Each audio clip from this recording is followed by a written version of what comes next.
malapit na tayo. Huwag kayong mag-alala. Malapit na tayo.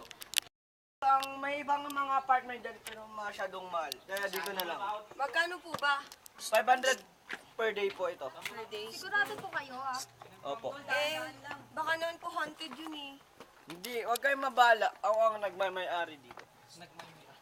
Sa'yo? Ito pala. Ito pala. Ito ang Saan po? bahay kong pinapaupahan. Merong 3 kwarto ito at kasya ang 10 tao. Sige, pumasok kayo. Maganda naman po. Pwede na. May kasama po ba kayo dito? Meron. Sino po? Ang aking asawa nasa loob siya. Sino po? Hello po. Hello po. Hello po. Pwede po ba kami makiupo? Sige lang. Nakakapagod. Magkano po ka na rent dito? Actually, 500 niya ang sabi ko anino. Kaya, 500? oo. Yan ang Wala mura na po dito. bang tawad yun?